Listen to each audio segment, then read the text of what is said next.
Welcome to Ghoul Talk. Hey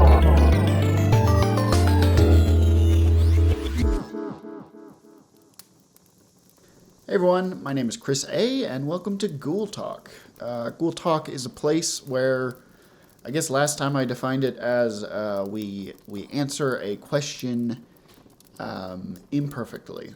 And today the question is, what is critical race theory?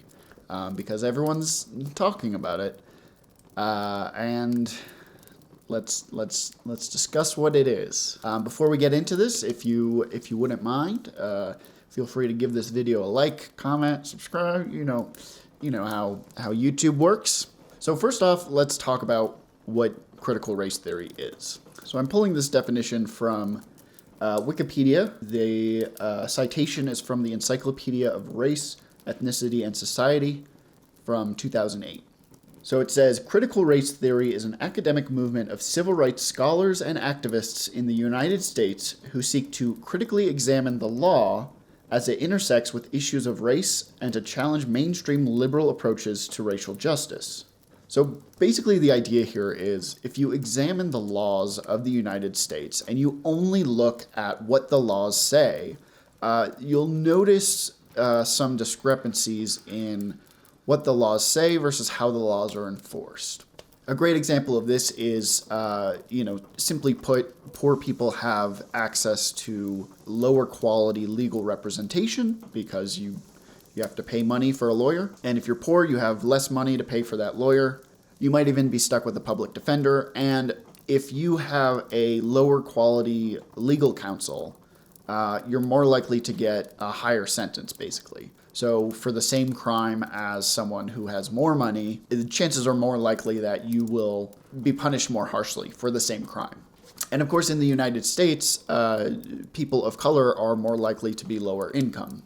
None of this is built into the letter of the law. So if you're just looking at laws themselves, there's something missing. And so critical race theory is basically a lens that we can look at laws through to help us understand better how laws are enforced. Now, you'll notice a lot of this has to do with laws in legal theory, and that's because that's what critical race theory is. One of the best responses to kind of this controversy that I've seen, someone tweeted something along the lines of, if your 9-year-old is being taught critical race theory, you should be ecstatic because that means they're in law school.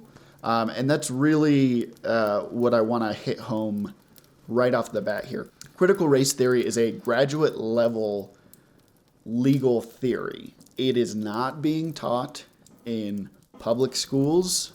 It is not being taught in high schools, middle schools, elementary schools, preschools, kindergartens. It's not even being taught in university. It's being taught in law school. So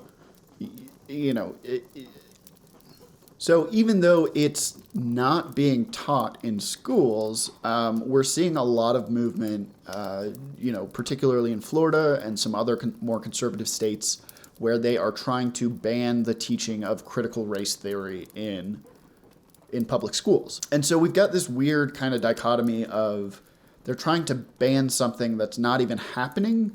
So it's important to look at what content is actually being prohibited. So I mentioned that Florida is one of the states that has made an effort to ban critical race theory in public education. It's important to look at exactly what is being prohibited. So I'm going to read here.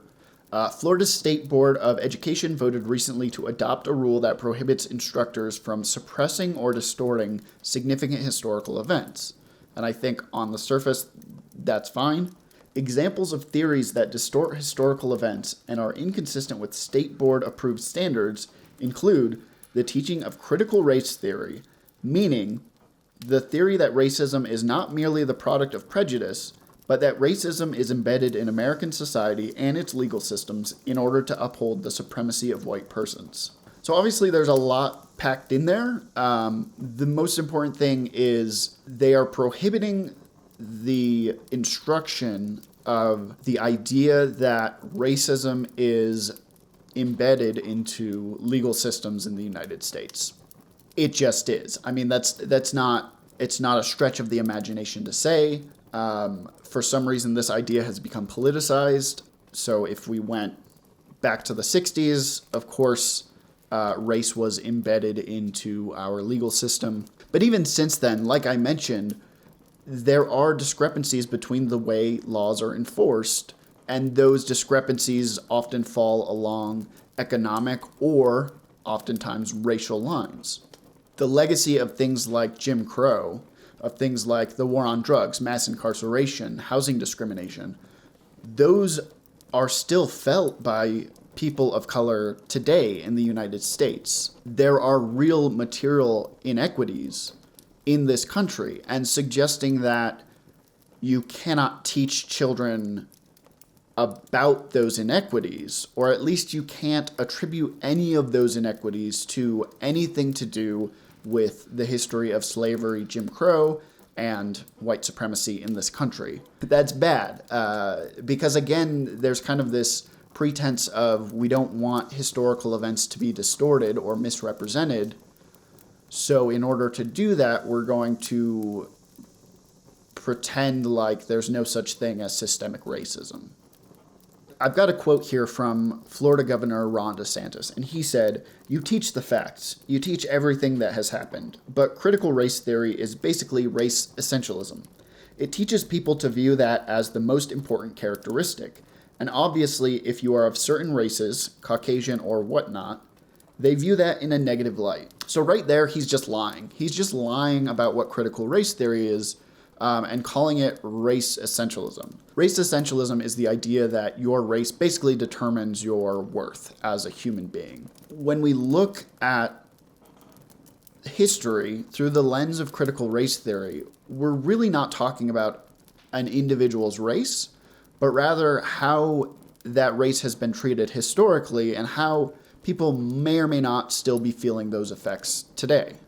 And of course, the idea that we have people on the far right in government who are lying about history, lying about legal studies, in order to control what is taught to children in states that, quite frankly, already don't necessarily have the best education in the United States, that's pretty bad. We shouldn't have people in power who are not experts in critical race theory and are, in fact, lying about what it is. We shouldn't have those people deciding what children are learning. That seems very dangerous and very authoritarian. I also want to talk about one of the critiques of critical race theory that we'll hear often, describing it as Marxist. And from what I can tell, the only critique there is basically it's Marxist because it describes a class struggle. And honestly, if that's your definition of Marxism and you want to apply that label, that's fine. But then what is the problem? If that's all it has in common with Marxism, that it talks about class struggles, I don't understand how that's actually a criticism of it. Equating it to Marxism or labeling it as Marxist is just another way to attach, scary language to it in order to scare more conservative people who might just have kind of a visceral reaction when they hear things like Marxism. I want to wrap this up by just saying that obviously people like Ron DeSantis don't care about critical race theory because, again, that's a legal theory that is taught in law school, and it's not really relevant to K through 12 public education. So they're kind of using this boogeyman in order to limit what can be taught to children in terms of U.S. history. If you're like me, you already learned a very whitewashed history, kind of glazing over the genocide of indigenous people, the genocide of Africans, bringing African people over here and enslaving them. That's kind of taught as like a blip in American history, not the fact that slavery was actually around for about 250 years in what is now the United States. So the fact that there are far-right personalities and politicians who are trying to make U.S. history even more whitewashed, trying to make it even harder to talk about racism, white supremacy, genocide, all things that are just kind of baked into U.S. history. That's very dangerous, and we should be careful about this. This is bad. Thank you so much for watching. This has been Ghoul Talk. I hope you've enjoyed it. If you did enjoy it, please like the video, leave a comment. If you have any input, if you live in one of these states where they're trying to ban critical race theory, let me know in the comments below. Like, comment, subscribe. Post this around on Reddit, Facebook, Discord, wherever the mood strikes you. And thanks so much for watching, and I'll see you next time.